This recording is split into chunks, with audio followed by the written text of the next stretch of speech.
आज हम दलित विमर्श पर बात करने वाले हैं। आपका यहाँ स्वागत है। दलित विमर्श पर हम दो पक्षों पे बात करने वाले हैं। पहले दलित दर्शन पे बात करेंगे, फिर दलित साहित्य पर बात करेंगे। दलित दर्शन पर बात शुरू करते हैं। दलित शब्द दल शब्द से बना है, जिसका अर्थ है जिसका दलन हुआ है, जो पीसा गया है, जो मर्दित है, जो दबा कुचला है, वो दलित है। यह दलित शब्द की एक व्यापक परिभाषा है। अर्थात वह कोई भी व्यक्ति जो दबाया गया है, जो हाशिए पर स्थित है, वह दलित है। परंतु इसमें भी दो पक्ष हैं। दूसरे पक्ष वाले लोग ये कहते हैं कि नहीं, हर वो व्यक्ति जो दबा कुचला है, जिसको दबाया गया है, वो दलित नहीं है। दलित वो है जो जाति के कारण दलित है, जो जाति के कारण दबाया गया है।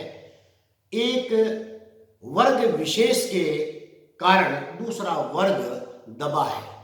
अर्थात स्वर्ण वर्ग के द्वारा या तथा कथित उच्च वर्ग के द्वारा कोई वर्ग दबा है सदियों से, उसके ऊपर निर्योग्यताएं लाद दी गई हैं और वो जाति के कारण अपने उच्च पायदानों को, सोपानों को प्राप्त नहीं कर पाया है, वह वर्ग ही दलित है।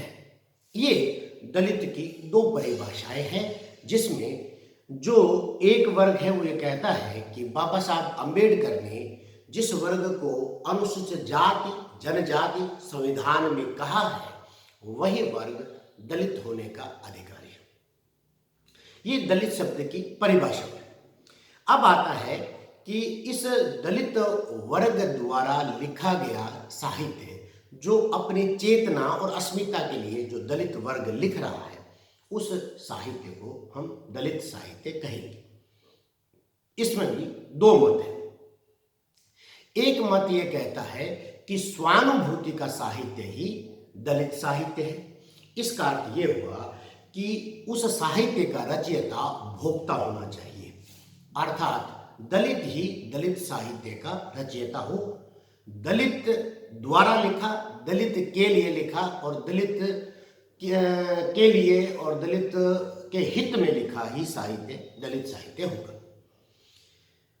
वो ये कहते हैं क्योंकि अब तक जो साहित्य दलित के पक्ष में थोड़ा बहुत स्वर्ण जातियों द्वारा लिखा गया था, उसमें दलितों के प्रति दया का भाव था, करुणा का भाव था, सहानुभूति का भाव था। हमें आपकी सहानुभूति नहीं चाहिए, हम अपने हक बराबरी के आधार पर लेना चाहते हैं, हमें उस तरह की करुणा की आवश्यकता नहीं। एक बात।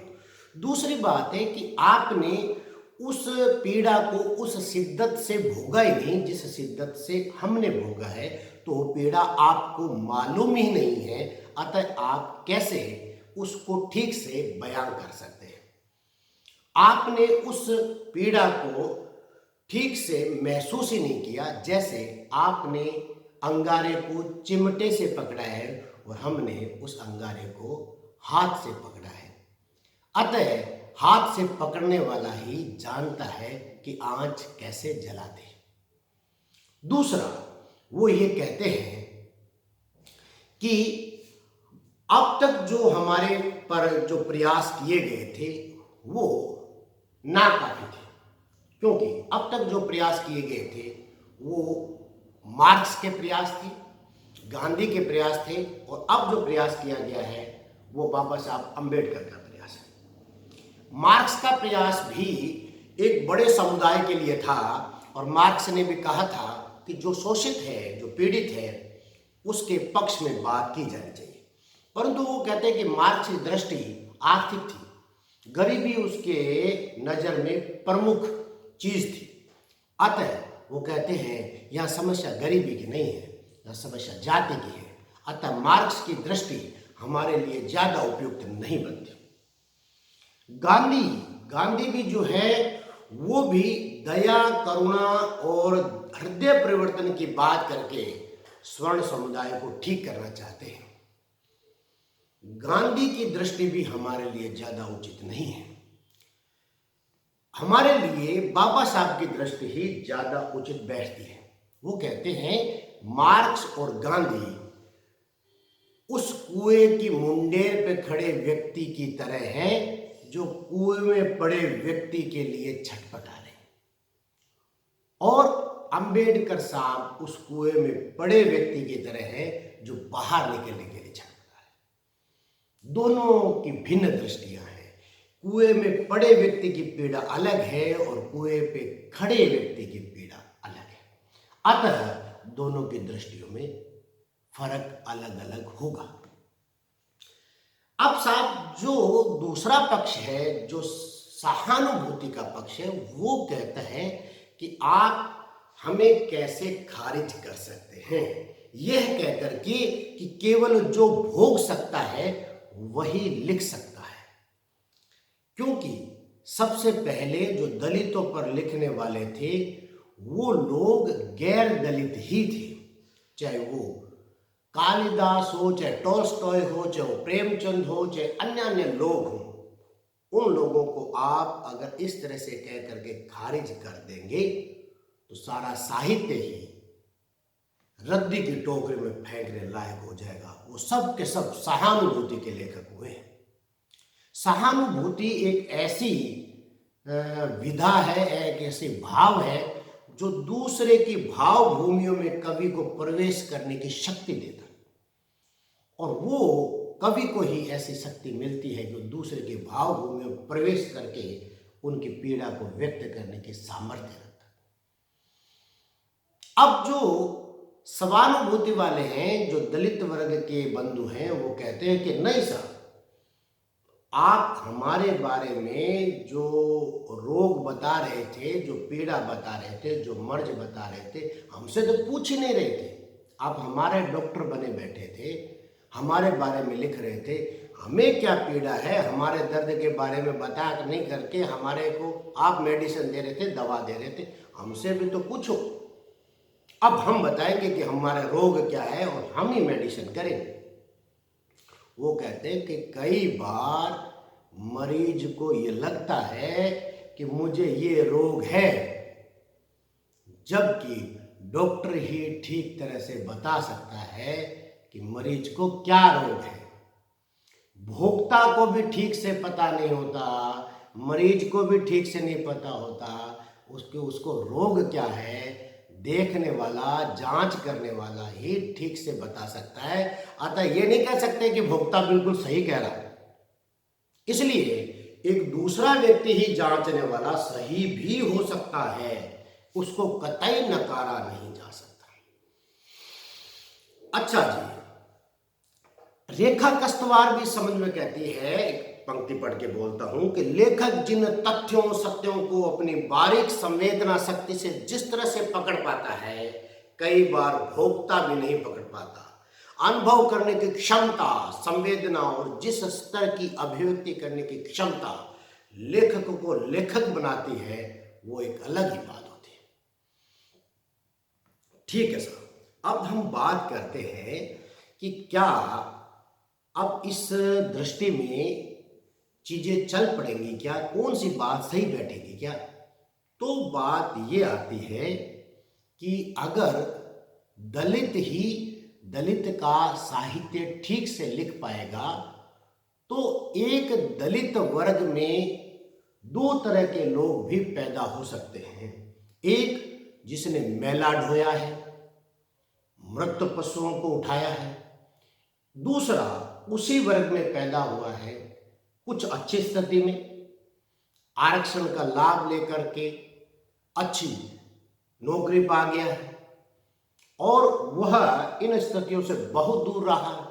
अब ये दोनों ही साहित्य रचना में प्रवृत्त होते हैं, तो क्या इनकी पीड़ाएं और इनकी अभिव्यक्ति समान होगी, जबकि दोनों एक ही जाति वर्ग के लोग होंगे।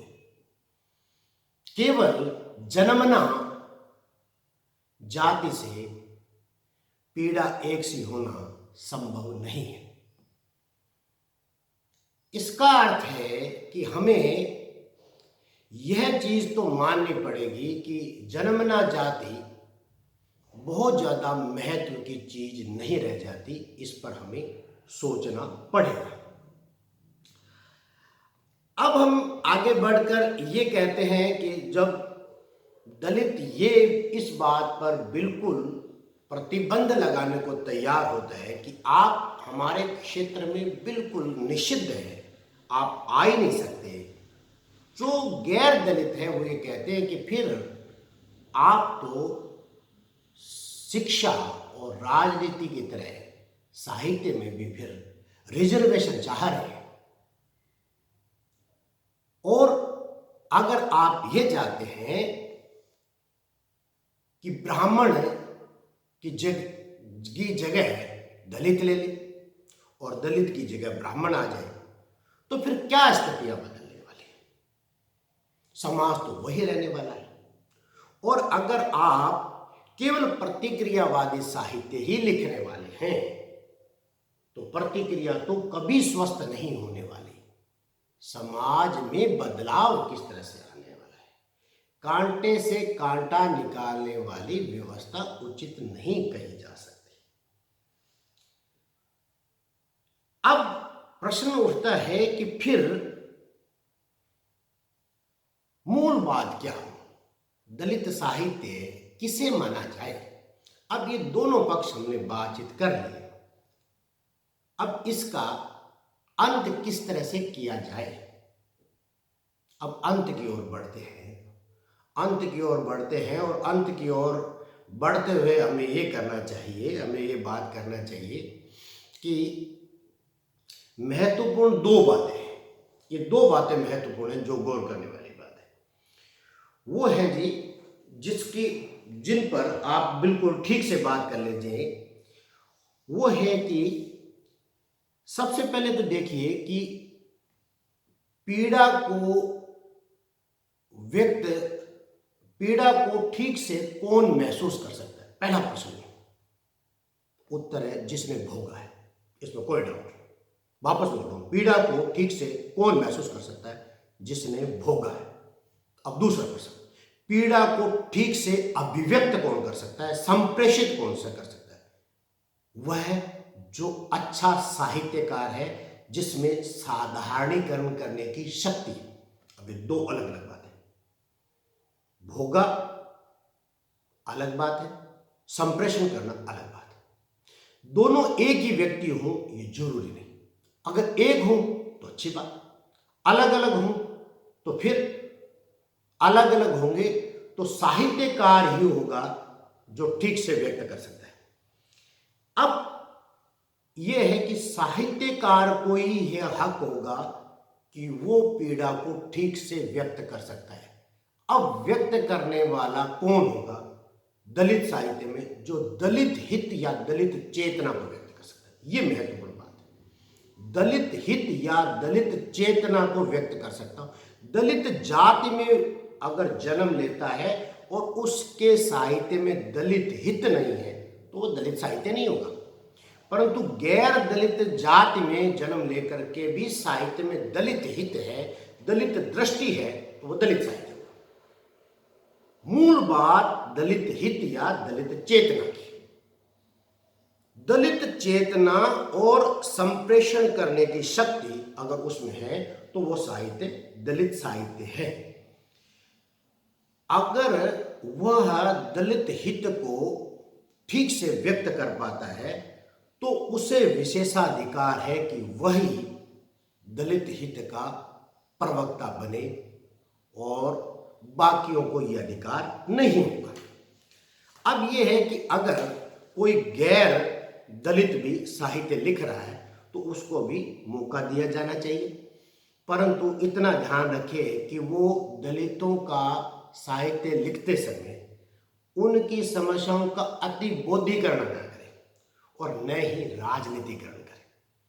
ऐसा कर सकता है कि अति बौद्धिकरण या राजनीतिकरण करे और दलित वर्ग का व्यक्ति भी ऐसा साहित्य लिखे कि ब्राह्मण या जो वर्ग उसका शोषण करे वो उससे दूर न भागे, उसको पढ़ करके अपने हृदय को परिवर्तन करे, हृदय को परिवर्तन करने के लिए तैयार। ऐसा नहीं कि मैं तो साहित्य पढ़ूंगा।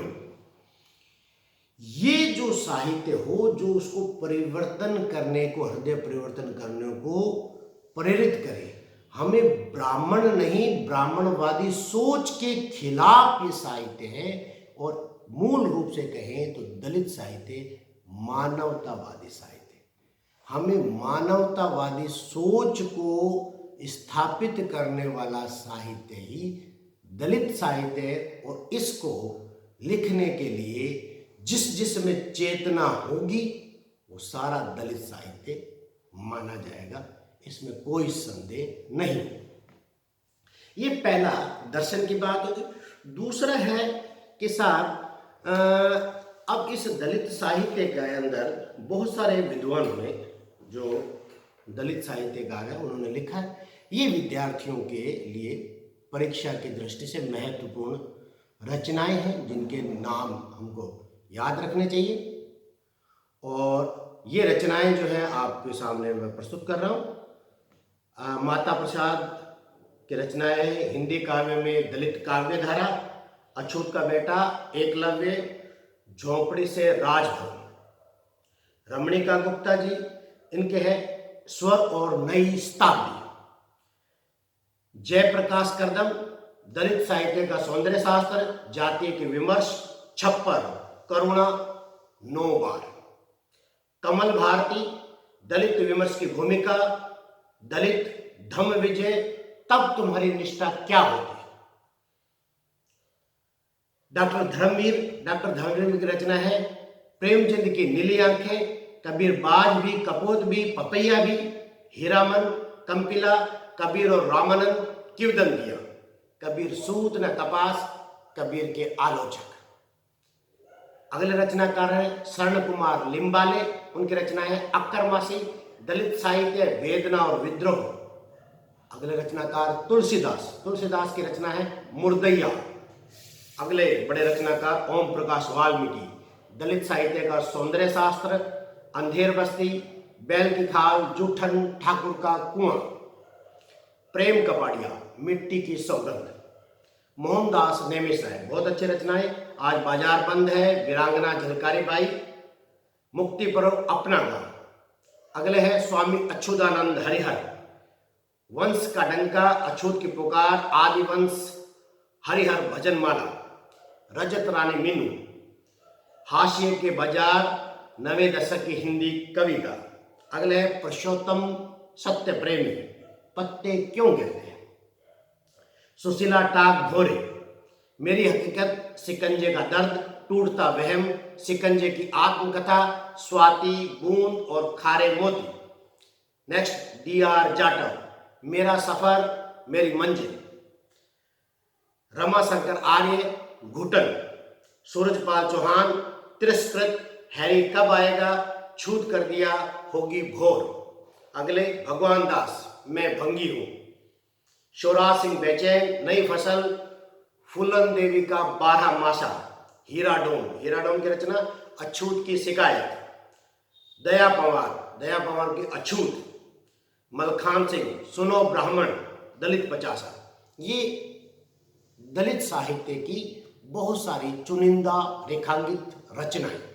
ये ऐसी रचनाएं हैं जो मेन स्ट्रीम की रचनाओं को टक्कर देने वाली, उनके स्तर की, उनसे भी ऊंची रचनाएं, बहुत अच्छी रचनाएं। परीक्षा के लिहाज से भी विद्यार्थियों को ये याद करनी चाहिए, और ये परीक्षा में भी आ सकती है। और दूसरा, हिंदी साहित्य को समृद्ध करने वाली रचनाएं भी।